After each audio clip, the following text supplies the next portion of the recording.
अस्सलामु अलैकुम वरहमतुल्लाहि वबरकातुहू। मैं उम्मीद करता हूँ कि आप सब खैरियत से होंगे। दुआ है अल्लाह रब्बुल आलमीन आप सबको अपने हिफ्ज़ व मान में रखे, सबको अल्लाह तबारक व तआला क़र्ज़ से मरज़ से महफूज रखे। जहाँ रहें आप खुश रहें, आबाद रहें, सलामत रहें, ये दिली दुआ है। कहते हैं आमीन।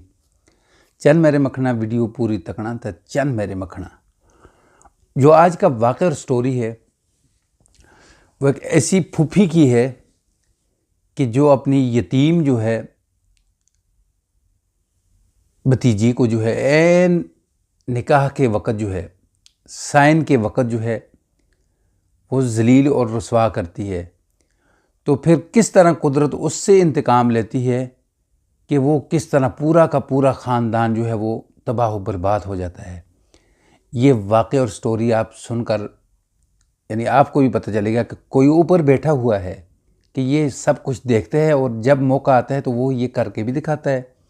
तो उससे पहले गुजारिश ये है कि चैनल पर न्यू हैं तो इसको लाइक, सब्सक्राइब, शेयर ज़रूर करें। बेल के बटन को यहाँ जो छुपा हुआ है इसको दबा के रखें ताकि आने वाला हर नया वाक़या, नई स्टोरी जो है वो आपको मिल सके। नाज़रीन, भाई जो होता है वो माशाअल्लाह खाता पीता होता है, बैंक बैलेंस भी होता है, प्लाट भी होते हैं, कुछ जायदाद होती है।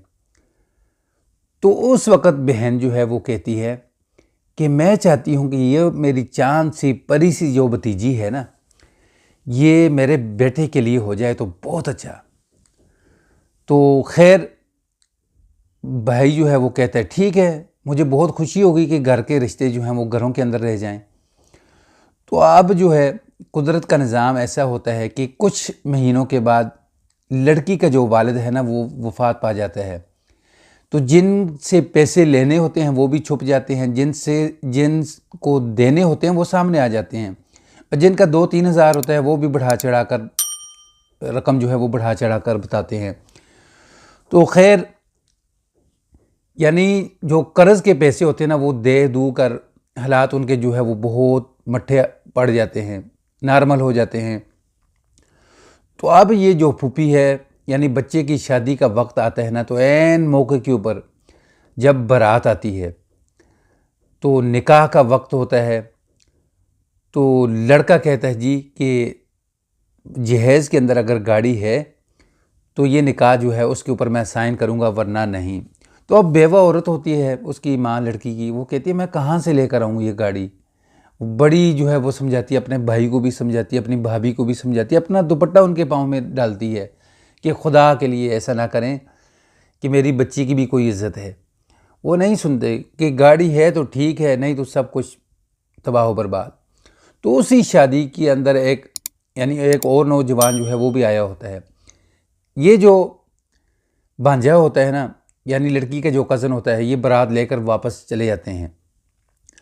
तो अब उसी शादी के अंदर एक नौजवान उठता है तो लड़की की माँ को कहता है कि आप परेशान ना हों, देखिए अगर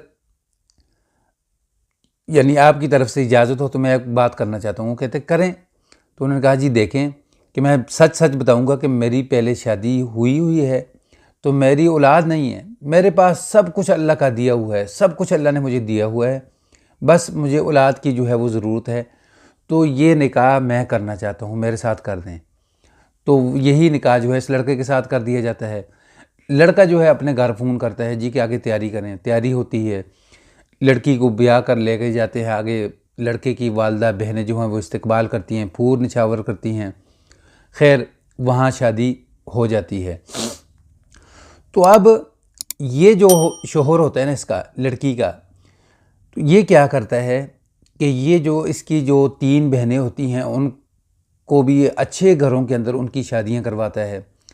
छोटा जो साला होता है ना इसका, सबसे छोटा होता है वो, यानी उसको पढ़ा लिखा कर यानी बहुत बड़ा अफीसर बना देता है।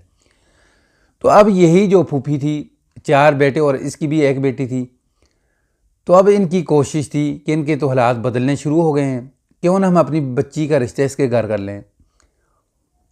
यहाँ आती है भाभी के पास कि मैं चाहती हूँ कि मेरी बेटी का रिश्ता जो है ना वो आप अपने बेटे के लिए कर लें। तो वो कहती है मुझे कोई इतराज़ नहीं, देखिए मेरे बेटे से पूछें, अगर वो राज़ी है तो मुझे कोई इतराज़ नहीं, कर लें।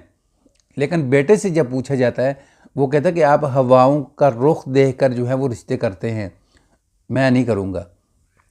ناظرین، یہ جو ہے یہ بھی ایک جھٹکا ہوتا ہے۔ پھر اس کے بعد جو سب سے بڑا جو سٹوری کا جو دلچسپ واقعہ آگے ہے کہ ان سے قدرت انتقام کیسے لیتی ہے کہ ان کے 2 بیٹے جو ہیں وہ قتل ہو جاتے ہیں ایک لڑائی کے اندر۔ دوسرے جو 2 بیٹے ہوتے ہیں یعنی ان کے پیچھے جو ہے پولیس پڑ جاتی ہے، یعنی جن سے قتل ہوتے ہیں نا یہ 2، تو ان کے بندے بھی مر جاتے ہیں، تو وہ پھر ان کے جو بیٹے ان کو نامزد کرتے ہیں تو وہ فرار ہو جاتے ہیں، اشتہاری قرار دیے جاتے ہیں، تو گھر جو ہے وہ سارا کا سارا اجڑ جاتا ہے، تباہ و برباد ہو جاتا ہے، گھر کے بھی نہیں رہتے۔ پھر آ کر اپنی بھابھی سے معافی مانگتی ہے کہ خدا کے لیے میں نے آپ کو بڑی محفل کے اندر ہم نے آپ کو ذلیل و رسوا کیا تھا، تو ہم سے اللہ تعالیٰ نے بدلہ لے لیا ہے، تو ہمیں پلیز مزید رسوا ہونے سے بچائیں، ہمیں معاف کر دیں دل سے۔ تو اس نے کہا کہ میں نے آپ کو دل سے معاف کیا، لیکن یہ جو کام کیا تھا نا آپ نے، یہ کبھی بھی مجھے بھولے گا نہیں، زخم یہ کبھی بھی میرا جو ہے نا بھرے گا نہیں۔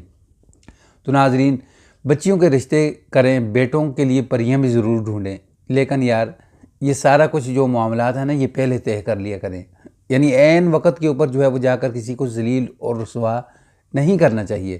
مجھے امید ہے یہ واقعہ اور سٹوری جو ہے وہ آپ کو پسند آئی ہوگی۔ پسند آئے تو اس کو لائک، سبسکرائب، شیئر ضرور کریں، بیل کے بٹن کو دبا کر رکھیں تاکہ آنے والا ہر نیا واقعہ، نئی سٹوری جو ہے وہ آپ کو مل سکے۔ السلام علیکم ورحمۃ اللہ وبرکاتہ۔